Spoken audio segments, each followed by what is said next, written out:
Nerdiest Prime. Hi, and welcome to Nerdiest Prime, where we are reviewing every episode of Star Trek Lower Decks. We are in the last episode, and we want to say hello to a couple people who made some comments on our page, and I'm going to mess up your names. At Kelly Carjola 5524, Jenny's here, and she's going to give us our thoughts about last week's episode. And thank you at Carrie Glikorovic 9758 for your insightful comments. All right. Before we jump into this week's episode, Jenny, can you give us a little bit of your thoughts about last week's episode? Absolutely. But before I do, a reminder, folks, to like, share, and subscribe. Yeah! So, very nice. The episode last week was called... The Inner Fight? The Inner Fight. Well, this week. Last week. The final, the finale. What's the name of the finale episode? But the finale episode is Old Friends, New Planet. Thank you. But I think the person in question was wanting to get your thoughts on the second last episode, which was the Inner Fight, because you weren't here. The first part, because you weren't here for the first part. Oh, that's what you want me to do. It's all going so well. What was the point of all that prep? I didn't understand. Chronologically, in real time, last week, because that would be this week. Talk about the last time we did the review, the last week. Where I wasn't there. Right. Where the one you weren't there for, that we don't want to get your thoughts about. Right. The Inner Fight, which was the episode. It was the episode where Mariner was trying to figure out what's going on, and then and the Nick Locarno reveal, which was exactly. You should have heard me screaming. I wasn't screaming, but I was like internally screaming. Like that was I feel like one of the greatest moments of my life. Seeing that happen, that made me so happy. Well, it was just like because it just felt like we carry all this information around with us, for years, like for what, 30 years? And I'm just carrying it around. Like, who needs to know about Nick Locarno? Not many people, but now we're experts on this, and it's very exciting. It's very, very exciting. And I have seen The First Duty a lot. I've watched The First Duty a lot, FYI. Speaking of which, we're going to do a review of The First Duty, and it's going to be kind of like a companion piece to this review. So if you like this review, you can go check out the other review, which is the First Duty review. Wait, what? Duty. Nobody agreed to this. I thought this was both. Yeah, no, but it's gonna be separate into two. Yes. We should do like some pre-planning sessions, like before but I guess not. I think I just need to work on my no reading one's on the same page. Awesome! I'm really looking forward to reviewing The First Duty in a separate episode. Yeah, I was so stoked. I was like the Jenny of last week. And I was like, it's 10 out of 10. Yeah. It's so good. Nick Locarno. Yes. And these two guys were just looking at me like there was something wrong with me. That's not true. I was excited about Nick Locarno coming back. This is you excited. What are you talking about? Yeah, I like the episode. The episode was good. Yeah, the episode was good. What do you want me to do? Like a naked dance or something? I like the episode. What else do you want from me? Like a pinata? As I say, it was perfectly fine. That's what I say for a lot of stuff. It was perfectly fine. Perfectly fine. Yeah. It was better than perfectly fine. Okay. So Jenny, just before we move on to this week's episode, I just want to get if you have a rating for the Inner Fight. Right. 10. Absolutely. Big 10. 10. Big enthusiastic 10. Even when I was watching it, I was like, this is a 10. That's how I felt. I was like, this is the 10 right here. It's so good. Mm-hmm. So, also, if I can just say, it wasn't Alan and I that didn't like the episode. It was Karsten. Oh. That's true. You didn't like it, and you guys were. And me, I have kind of a on the hard side. time I with can tell. two-parters, like rating them 10 when I don't see the second part yet. See what I'm talking about? You guys were like rating my rating. You guys were like had like You had someone come to your tone of defense voice, on the everything. comment section saying that we shouldn't rate your rating. I'm like, you had some defenders out there who were anti Nice. us giving you a hard time. Like, That's awesome. That's true. I mean, obviously we're going to ignore them and keep going, but you have people on your side. Okay, so let's talk about this week's episode. This week's episode is called Old Friends, New Planets, and it's the second part of the two-parter. And let's go to our initial comments.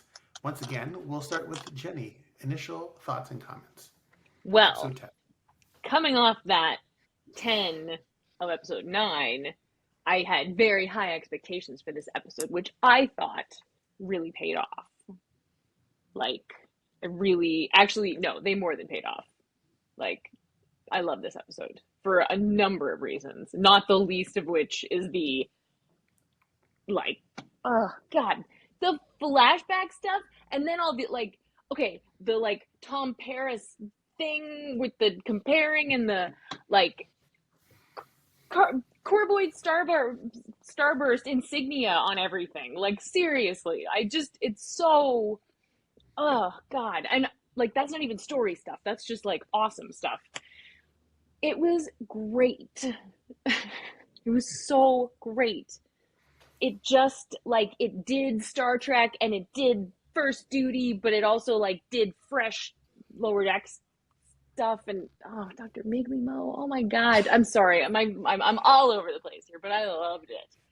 Okay, we're gonna get to unpack all that afterwards. let's go to Alan. What are your first thoughts? So I don't want to sound like I'm gonna slag on this one, but I did have a few gripes, mostly for plot That's cool. logic. But the writing's still good. I'm still laughing. I love the characters, and everything was well done. The plot for me kind of fizzled. Like I said last week, we thought there was going to be something more to the, and it ended up just being a crazy ex Starfleet Academy washout or expelled student. Like, I really expected there to be more to it than just him being disillusioned and trying to find some like-minded anarchists to wreak havoc. So, and I just feel like they're going back to that Wrath of Khan well too much. Like, they're always going back to the Wrath of Khan to, like, either reference it or copy it or Homage. yeah, homage, whatever you want to call it. I'm like, I feel like it's like, and all the new Trek have done that, where they really like, oh, we're gonna do something from Wrath of Khan. I'm like, can you stop going to the Wrath of Khan well every time you need something big to happen? There's so many other things that they can go to now. Like a punk on a bus. It drives me crazy when they go to the Wrath of Khan well. But anyway, they can go to Star Trek 3. They can go to Star Trek. They could go anywhere, but picture. they always go to Wrath of Khan. Yeah. Yeah, they went to the First Duty. Well, yeah, but Sorry, I was really there was a aggressive. huge Wrath of Khan pulled right out of Wrath of Khan. I know. Down the music, I know. Okay, let's. But yeah, I mean, yeah. Sorry. Let's just go to Namir. Move we'll on. get back to you, Alan. There's gonna be lots of time for you to unpack your ideas. I really like this episode. I liked it much better than episode 9. I feel Lower Decks is always good at wrapping up the seasons, right? Their season finales are always like, spot on. And then so I thought this was the same. I really enjoyed it. I thought it was great. Once I got over Nick Locarno and why he's there and all of that, I had a really good time. It ends on kind of like a interesting sort of saddish note, which we can talk about. But it had me engaged. It was funny. It was exciting. I love Wrath of Khan like everybody else, so I'm okay with having those references. I like seeing those throwbacks. It kind of makes me feel a little bit warm and fuzzy. And the Genesis device is always a really good MacGuffin, and it's always a good mechanic in these episodes. So I never mind having it back. And I think they haven't really. No, did they use the Genesis device in Lower Decks before? Or is this the first time? First time. Yeah, this could be the first time, right? So it's been like 4 years before they pulled out that trope, so I'm okay with it. Anyway, so yeah, I really liked it. I don't think they used the Genesis device in anything except for Star Trek 2, right? It was they had one in Picard and Well, Daystrom. the Ferengi Yeah. the Ferengi had it in their episode when they got digitized or whatever. It's the same one, Alan. Oh right, yeah. Well, I know it's the same one, but they've already shown it. That's what I'm just saying. I know it's the same one. Right. Oh, I That see. they showed it again because otherwise it'd be like Chekhov's gun. They'd just be like, wait a minute. So Oh, then, not that Chekhov, the other Chekhov. Oh, get it, yeah. I get it now. I was so confused. I was like, Chekhov's gun? What? Where does he have a gun? What episode does he have a gun? Oh, are we talking about? We're talking about Spectre of the Gun. That's what you're talking about. Nice. Okay, yeah. So then, Exactly. okay. So then, I'm glad that episode finally paid off. Okay. so then, what are the Wrath of Khan throwbacks? It's just like the Nebula fight, right? What else did I miss? Yeah, the Nebula fight and the Genesis device and the Genesis device blowing up and the Nebula, and then them shot by shot replicating the end of Wrath of Khan. Just that. Yeah. And the sound. I mean, what the else are they score- supposed to show? The score was very reminiscent of the Wrath of Oh. Khan. Yes. But it wasn't. It was like it's.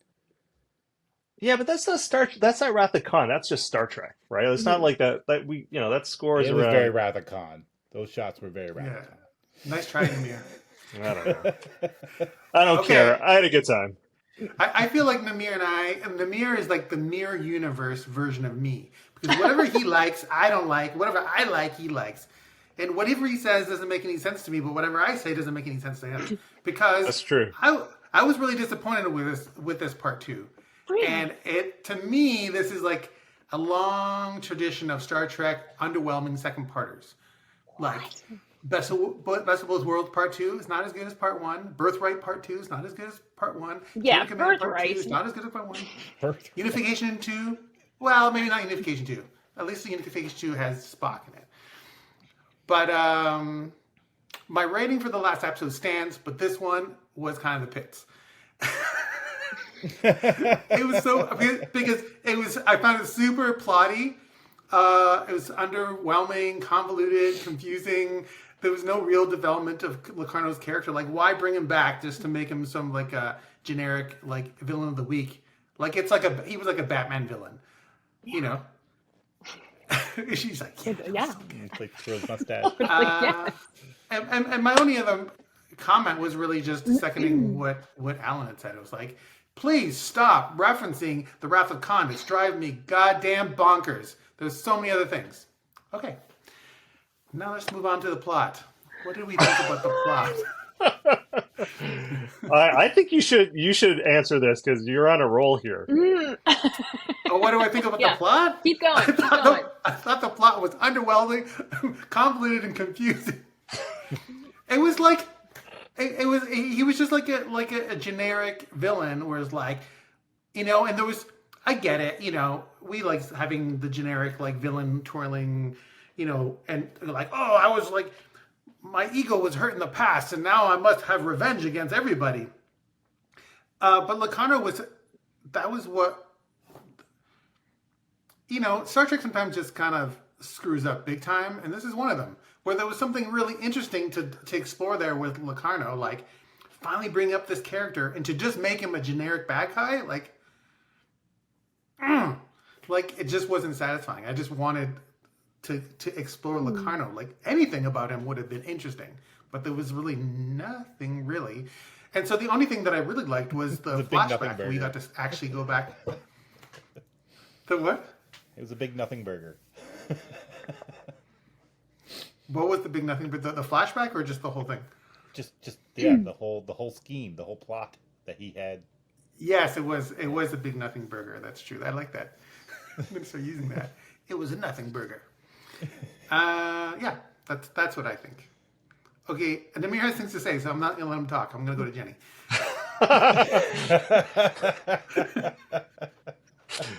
Nice. Thank you. Like, what was the problem? What was so confusing about it? Yeah. It wasn't like confusing. not It just every it made no villain sense. There needs. was no logic. It made perfect sense. He was upset. He's, he's like enough to like do the Starburst thing in the first place and get his friend killed. And so, like, why, some people can handle something like that and become better people for it, and some people don't learn lessons and become crappier as time goes on. And that's, he did it, which was kind of awesome because it just like, especially with the whole Tom Paris like parallel thing, because Tom Paris kind of like started out like Nick Locarno and then had this like great arc of like, becoming this like great Starfleet officer, and Locarno just didn't, and that was awesome. And I really enjoyed the side plot with the rest of the Cerritos crew like having to go to Orion and get the ship thing and the fighting and the like I liked that everybody had something to do. I loved I loved the fact that the aliens who were involved with Locarno, I mean, it made sense kind of based on his wacky worldview, why they were there. I don't know. I liked it. I thought it was, it's Star Trek, man. Like, look at Khan. Like, look what Khan did. He destroyed. Like, instead of just taking the Reliant and going off and just living a peaceful life with his remaining like family, he just got everybody killed for no reason. You mean Locarno? Or wacky. Locarno? No, Okay, Khan. I mean. I don't know. I bought I'm just Khan. saying. I didn't buy Locarno. Is that it? Great. Thank you very much. Namir. A lot of pressure now. Oh, you want me to speak? Want me to jump in? I can jump in. I have lots to say too. Go on, Alan. Go on. I was just kidding. I was just joking. I expected Locarno to have some sort of team, some sort of either supreme, another alien culture, something pulling his strings, I didn't buy the fact that it was him alone that built all this technology and convinced all these disparate alien lower deckers to turn on their people and live in this anarchist society inside a force field. And it really made it just had a hard time buying. Like, I don't understand why anyone would buy into his thing, and I don't understand where he got all this technology. Like, I really thought when they revealed him, he was just gonna be like, a pawn in some sort of bigger picture plot against the Federation, and it just ended up he was just an anarchist he was just a big kid who didn't want to fall in line and live in the Federation or have rules. He just seemed like a brat. Like, that's all. He just seemed like a brat. And it was like, and I mean, when you watch the first Duty, he has a lot of charisma, command presence. Mm-hmm. You buy the fact that he can influence people, but in this one, yeah. I didn't see that in his character in Lower Decks. But I still like I say, there were so many good character moments, and the jokes were good. Like, I still had a really good time, but just when Mike McMahon hyped this episode as being ultimate peak Star Trek and peak Lower Decks and all, like, I thought I was gonna have my mind blown, and I'm like, oh, that kind of fizzled for me. My mind fizzled. I expected something more when they hype it up that much, and I'm like, why do I keep buying into the hype machine? I don't know. You have to stop listening to them. I know, especially right? when I it's the gotta creator of the show that says. I know. The writer, creator, director of the show says it's the best thing ever. Then be very weary. That's like a car salesman saying this is the best car. It has 0 mileage and no problems with it. You should really buy this car. Be suspicious. Yeah. But you know the other part of the Mayor, I'm going to let you talk, but I just want to say the other part of the plot that made no sense. It was like the whole Lower Deckers thing. It took me a long time to figure out what was going on. Like, they captured. He blew up the. Like, did he blow up the ships? Did he not blow up the ships? Because there was debris. Then there was the low. There was the. But he only kept the Lower Deckers, and the Lower Deckers stayed in command of the ships, and then all the other people went down to the planet. Yeah. But that other Klingon was a Lower Decker. Why was he down on the planet? It was so confusing. And why? It doesn't need. I mean, you're saying it with a confused face, but that's the plot. Like you just described it perfectly. It's not that difficult. You know what I mean? Like you got it. Yeah. But for some reason you didn't believe it. Well, it just didn't make sense. I was like, is that what's going on? Because it doesn't make sense.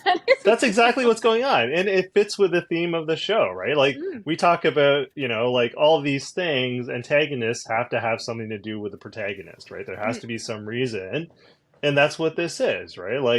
Like Locarno's there because he directly is affecting Mariner's character arc, right? That's kind of why it makes sense. And it's all the Lower Deckers because that's the theme of the show.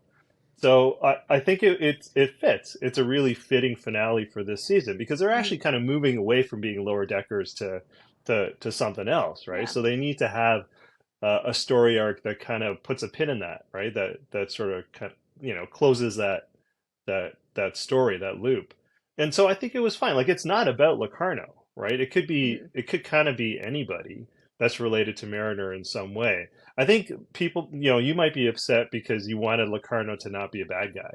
Like maybe, like we were hoping he would have like a redemption arc of some kind, but who cares? He's kind of a minor character that they used really well in Lower Decks. And so I have no problem with it. I think it was really smart. I do think we got a good resolution to Mariner's arc through this, but I just wish that the plot made more sense to me.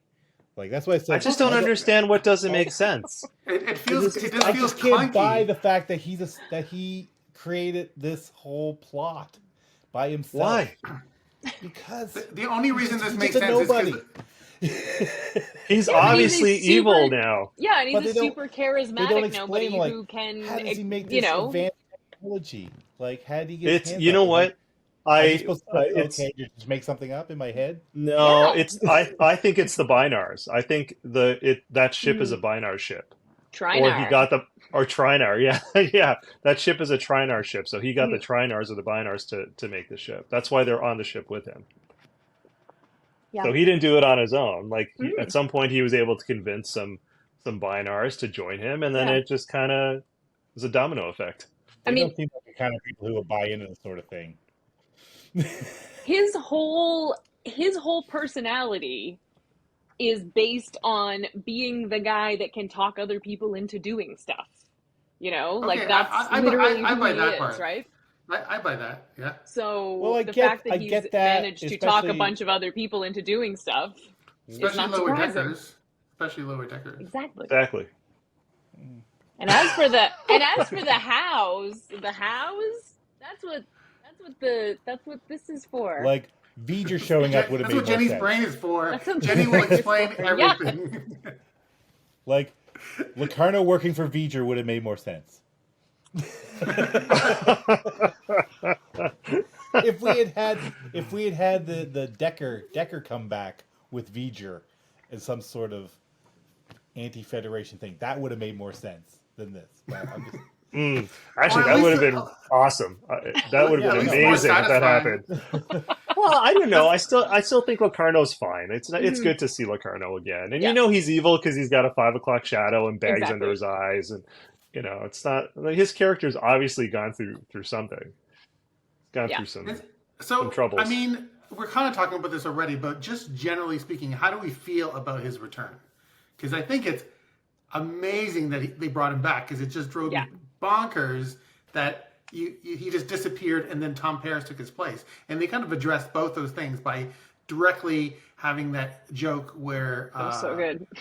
Rutherford was like, they're basically the same person, and then Boimler's like, I don't see it. I don't know what you're talking about.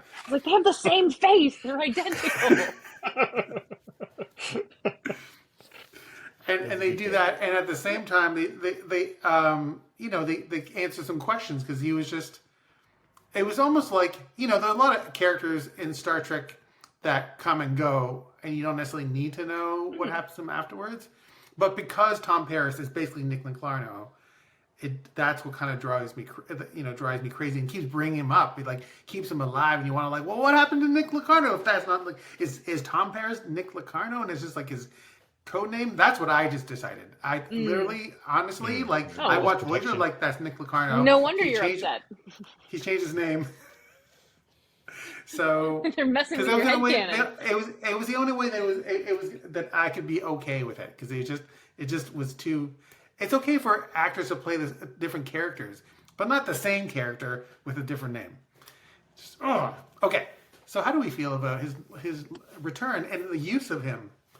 I think Alan's already kind of answered that question. Does everybody? Yeah, I was really excited when he showed up in the part one, and I was like, oh my god. But then I was like, he has to be part of something bigger, and then he wasn't, and I was kind of like, this plot doesn't really make any sense to me. But it was still nice to see him. It was a cool deep cut. I appreciate that. Well, and what about him? Like him turning so evil that he kind of wants to blow up a Genesis device instead of a nebula. He kind of like goes from Tom Paris all the way to Khan, like in terms of his personality.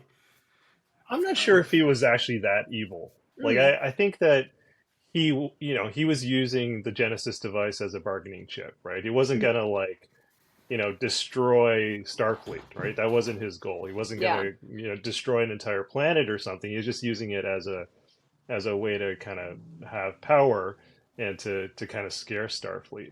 So evil, I think, for Locarno is too much. I think he was like misguided and angry, and that's why he did all of this.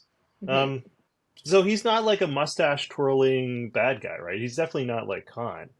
So there's some nuance there. So basically, what I'm saying, Lucas, is that you're completely wrong, and you don't really know what you're talking about. It's because you're from the mirror universe, and nothing I say makes sense. You're from the mirror universe. You have facial hair. Oh, he's got you there. Definitely, just what I said, that I thought that the characterization that we got of him here is so true to who he was in the first duty, that I would have been kind of upset if he hadn't been that. Like, he just, I don't know. And even in him dealing with Mariner, he just assumed she was going to be on board because, and that's getting into the rest of it. But in terms of like her being such a kind of like groupie of Red Squadron and, Nova Squadron, not Red Squadron. Red Squadron is the other guys from that. Nova Squadron. Anyway, the whole that they sort of set that dynamic up, that she was one of the people that he otherwise would have influenced. See, that would have been great for Locarno to come back for Red Squadron in a two-parter from Deep Space Nine. That's where you bring it back. Okay, go on. Oh no. I feel like I've covered it. I feel like I am very happy. You convinced me about the logic of him convincing other people. See, you're a little like Nick Locarno. You kind of talked me into maneuver. I debated in high school, But what doesn't make sense to me is if I look at Nick Locarno in The First Duty, he seemed not like a bad guy. He seemed like he just got a little ahead of himself. Like he was going to be like top-notch. He was a top-notch student. He was super charismatic. He had command. He was going to be a captain, all this stuff. But he kind of he let his ego kind of get in the way. And that was the thing that happened. But then also his friend got killed and he tried to cover it up. Yeah, but all that is his ego. It's all ego. And then Yeah, but at the very end, Mhm. you know, when Wesley outed him, then he took responsibility, and then he would have learned something, and he would have had to have a whole new life. But it Mm, didn't. The point I'm trying to make is I don't see him becoming like a Han Solo. I would have seen him go off and become like a Buddhist monk or something. Oh I Like, think my. that's what you wanted him to become for some reason. It's But like, this you makes really perfect liked him, didn't sense. you? Yeah, this makes perfect sense. Like he didn't really redeem himself after the end of that episode because he didn't give anything up. He was already kicked out. You know, his thing was like, I want the team to stay together, right? Because frankly, they listen to him. He just likes leading teams. And so that's what this was. Instead of like, Nova Squadron, he leads Nova Fleet. So basically, all of the things that make Locarno who he was or who he is, he just like multiplied it by 100, Yeah. right? And that was because he was kicked out, he was angry, and so he leaned into all the bad traits that make up who he is, and this is the result. Hmm. It like makes perfect sense with his Yeah. arc. I don't. I think you just, for whatever reason, you have a soft spot for Locarno, and you wanted something different for him. Like, Which is like lovely. it is lovely. You wanted him to be like Thanos and occupy a planet and just be a gardener or something like that. Well, he is a But planet it's now, not. so That's I, not I never understand exactly. any of your references, Namir. Stop making references that aren't Star Trek because I don't know what Are you're Star talking Trek related? Oh my god. about. Okay, so how do we think about Mariner's like evolution? Because there's a very clear like progression and arc of her character throughout the first four seasons, and this is kind of like a big turning point for her of her Mm. um, kind of coming to terms with who she is and why she's the way she is, and and all this kind of stuff. But I felt like she really kind of resolved that in part one. So it's the part two kind of felt superfluous to that arc. Mm. no, I like that Mariner had some closure to her, anti-establishment arc that she's had since the beginning, really. So I really think this is going to be like kind of. I almost feel like they're kind of wrapping up the show. Like I don't know if they know that they're going to get another season, and I feel like they've given the complete arc now for Mariner, and I feel like going forward they probably won't focus on her so much as like wrapping up. Well, I think Tendi now is going to probably have an arc, some closure to her story, and probably Boimler. I don't even know. I think Boimler might even be kind of like in a good place now versus where he started. So, Mm. I feel like that they're kind of just concluding some of these arcs, and yeah, I think this was the perfect framing device. Like having her connect to Cedo and Mhm. like all that stuff. But I mean, that's mostly done in part one. But all that was really nice. It was a nice. My It was a point perfect exactly. perfect way to wrap up her arc and have her grow and move on, and hopefully become a outstanding Starfleet officer. Yes. Mhm. I just realized how angry I am about this episode. Yeah, you just seem Well, very. I thought that I had a I don't positive know. thing to say. That was a positive thing I had to say about it. It was I wonderful. know, Even and, though and and even the I one understand positive Dylan's thing, I was thought, like, this "Argh." was good. This was good. This was a Yeah. good thing. I'm very much on the same page as Alan with this, in terms of Mariner's sort of evolution. But I also really liked getting a chance to see her at the beginning of her Starfleet career, without the baggage.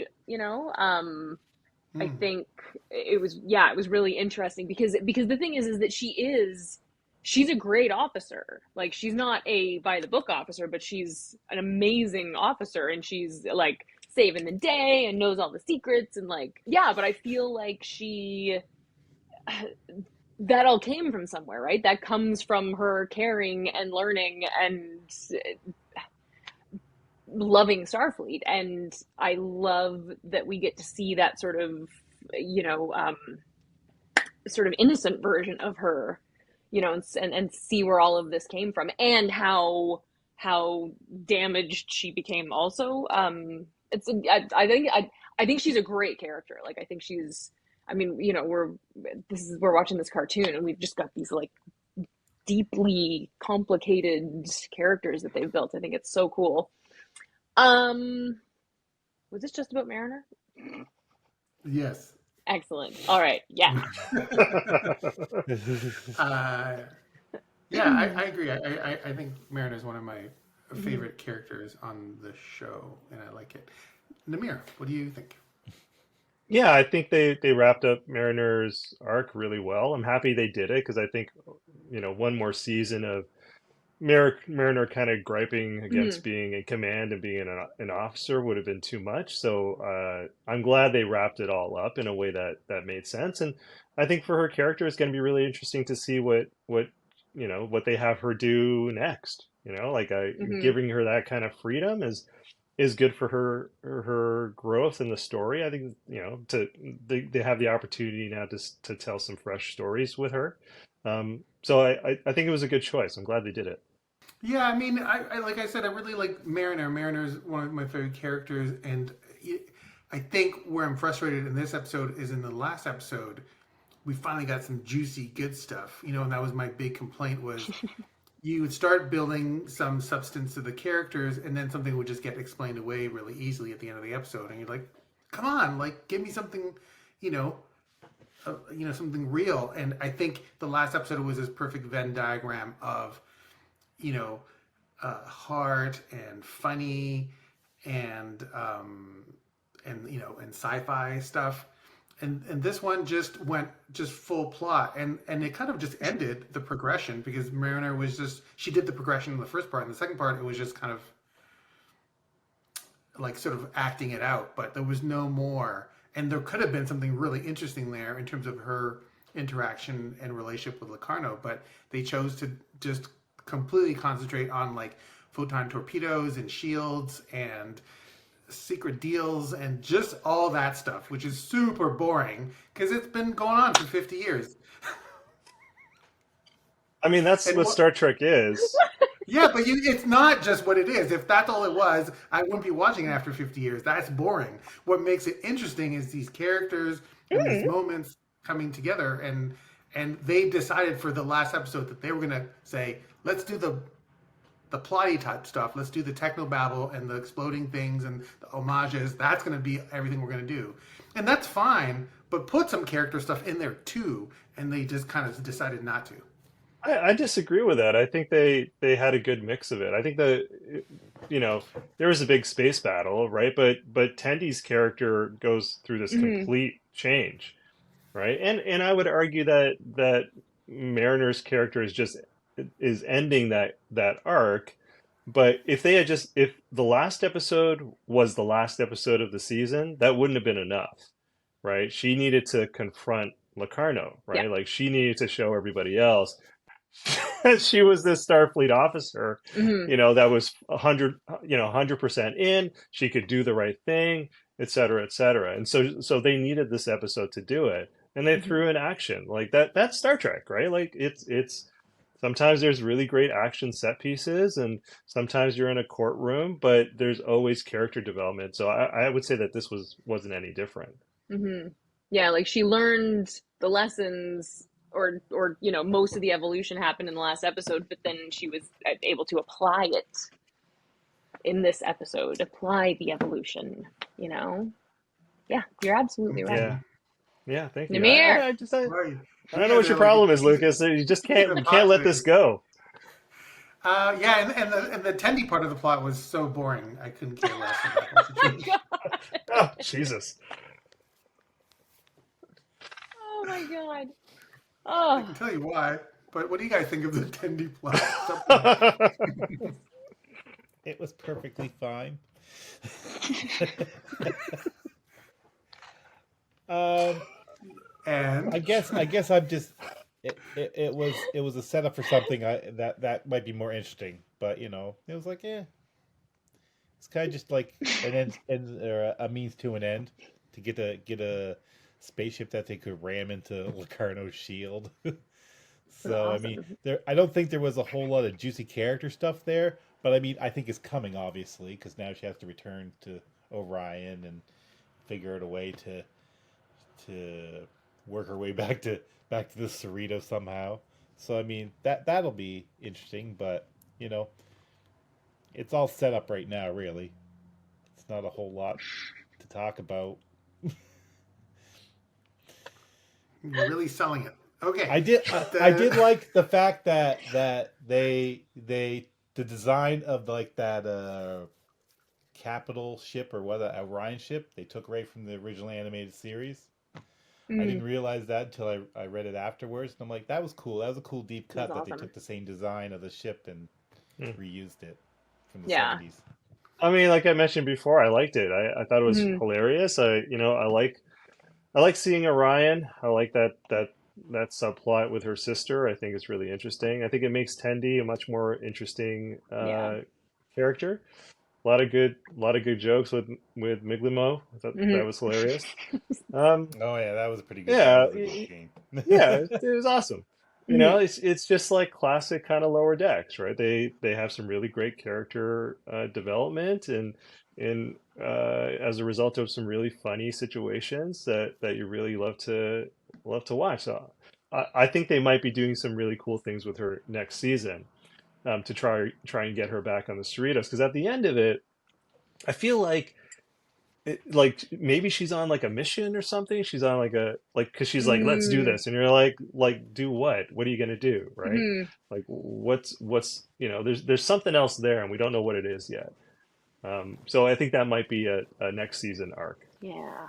Yeah, that's what I thought with Locarno too. That there's something more here, and we're gonna see, and we saw nothing. Nothing happened. I mean, there could be something. Maybe he survived. Who knows? You Yeah. don't see like he's not dead until you see a body. Exactly. He got reconstituted like Spock did. He could have been. Yeah, Exactly. it could have been. Baby It's totally Locarno possible. is sitting on the surface of that new planet. Yeah, you never know, right? Yeah. It's anything's possible. Yeah. The only thing literally. missing from this episode was Locarno doing Space the Final Frontier at the very end. The voiceover, I mean. Yeah. Yes. Part of this episode was, who puts a paywall on a bomb? That was awesome. Oh man! That was When he was so trying to great. disarm it, it says you need to pay 2 strips of latinum to finish the sequence. And it's Yeah. like, put the paywall on the bomb. And it, boom! I was like, that was the biggest laugh that Star Trek's ever get out of me. When I love that. Jenny, That was did you have a anything great to say about comeuppance. the Tenthi subplot? Any subplot. Yeah, I love that Lower Decks has kind of taken Orion's as, because each show you get, a kind of a bit more of a deep dive, with certain alien races, and I love that the Orions are the this new focus that we're getting with Lower Decks, and she's a great character, and I'm actually really excited to see more, again, because her Cerritos, she's more of, she's heart and she's funny, but she's not quite as compelling in that role. But I like that she's got this whole other side to her, and I'm interested to see what they do with that. Okay, so and how do we feel? Because this is the end of the 4th season. I assume there's gonna be a 5th season. I don't know why there wouldn't be. There is, yeah. So, but how do we There feel is. about the? There is. Okay, there is. It's been So how do you renewed, feel hasn't it? Yeah. It was already yeah. like Yeah, I think it re-renewed. has. Yeah. How do we feel about the ending? Do we like the ending and how it's going enough? And I think we just touched on it a little bit, but let's just touch on it again quickly. Jenny. Well, yes, obviously, yes. I mean, I love the way that they wrapped up the episode. I just wanted to point out that Boimler doing that Riker lean in the forward elbow lean. Hold. That's so good. God, that was good. They just the posture was perfect. Took that from Riker. Anyway, which is because he was on the Titan with him, so it makes He perfect was sense. on the time, yeah. Yeah. Anyway, that was awesome. I thought it was great how they wrapped it up. I love that it's tied up, but it's not completely tied up. I know I saw somewhere Mike McMahon talking about how they kind of end up because they're never really sure if they're going to get another, even though it's like, yes, it's renewed, but they sort of try to make it like it could be a finale if it needs to be, sort of. And I thought that they did a nice job with that. I mean, even with Fendi leaving, like, it was bittersweet, but it wasn't super depressing, and it was a cliffhanger, but it wasn't like a cliffhanger, Yeah. So I'm quite satisfied with the ending of this episode. It's like a Werther candy. That's what I'm hearing. What?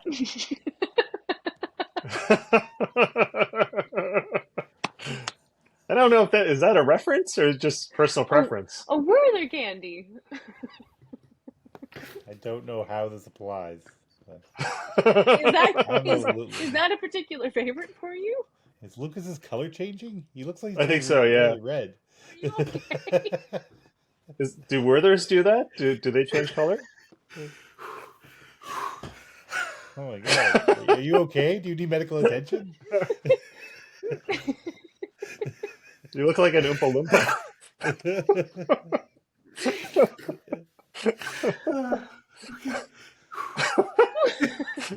I'm really looking forward to the context on this. Yeah. I think it's funny because there's probably no context at all, right? There's no context. It just spontaneously came out of my mouth. You were like, I was so satisfied. Oh yeah, it's like a word. You just had to get a food metaphor in there. It doesn't matter if it makes sense or not. Yeah. Not actual I'm not convinced. I'm not convinced that Lucas has ever had a Werther's. I mean, it's a caramel kind of. Who doesn't like butterscotch? I mean, what are you fine, but Satisfying? I don't know. Oh man. Like, I take a Kraft caramel over a Werther's.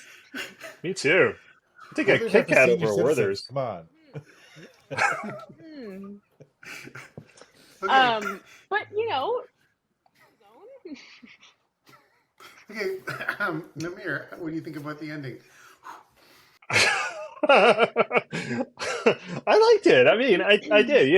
I think it was a good wrap up. I really enjoyed seeing the Genesis device go off and the explosion look like the Culver starburst. I thought that was a nice little touch.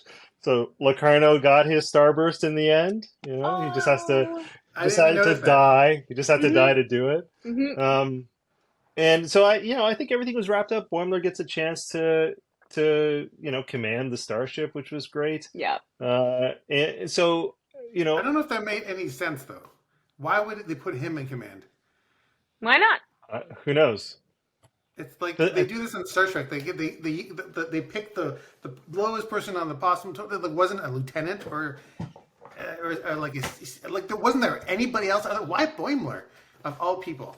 Because they were demonstrating their confidence in him. Yeah, they were giving him a chance to command. The fans wanted. That's how people learn. Mm-hmm.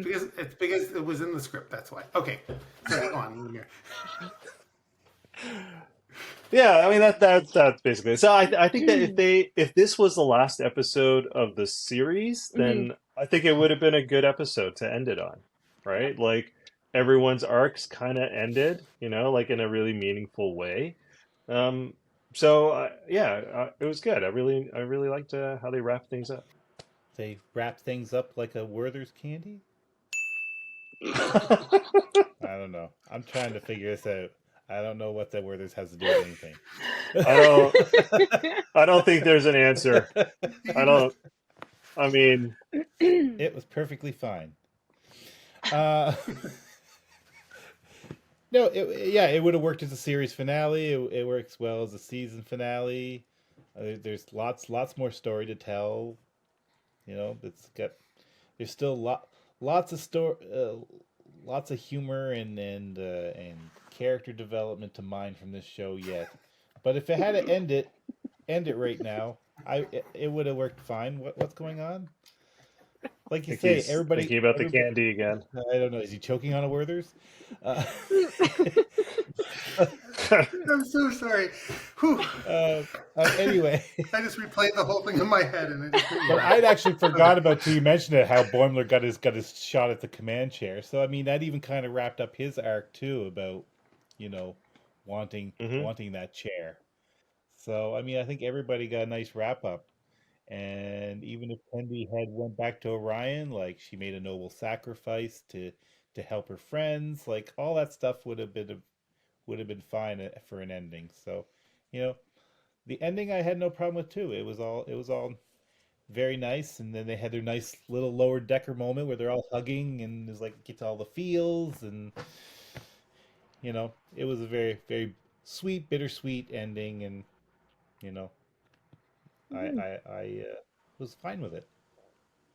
I'm going to stop crapping on the episode, but I think I didn't, because I didn't enjoy the episode generally speaking. Like the ending was fine, but the ending was attached to the episode, so it kind of like it kind of left a bad taste in my mouth.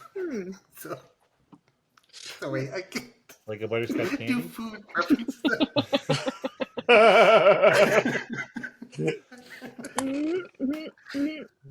Okay, let's do our ratings. I guess we've done a little bit at the ending, but let's quickly just do our ratings. Let's start with Jenny. Okay, this episode was great. It absolutely, was a wonderful successor to episode 9. All of that, like, even if they hadn't had the flashback bit, like, it would have been great. But the fact that they did have the flashback bit, they had the flashback bit, and Wesley was in it. Wesley, Wesley, it's an 11. And Shannon Phil The come show back was to an be 11. Cito, Yeah, I know, right? who hasn't Like, acted since the '90s. And they dug her up and like, you go and play Cito.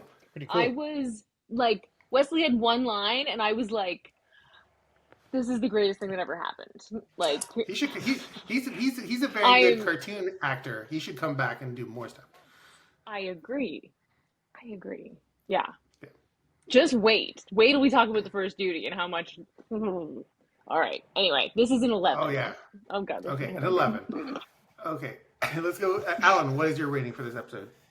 I feel like this one wasn't as good as part one. Like Lucas said, it was another time where you had a lot of great promise in the first one. You got really excited, but the second one didn't pay off as much as I hoped.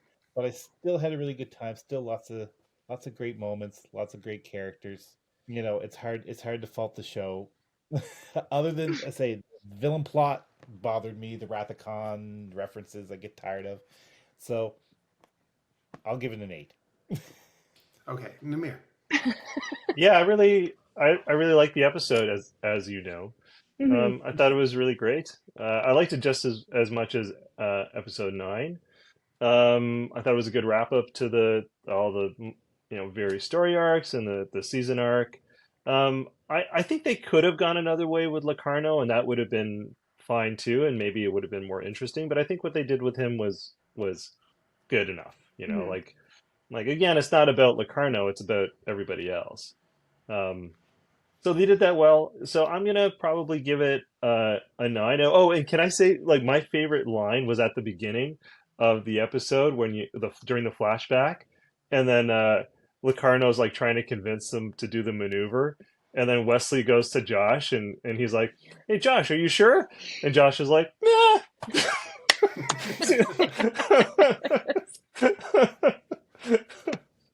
So good.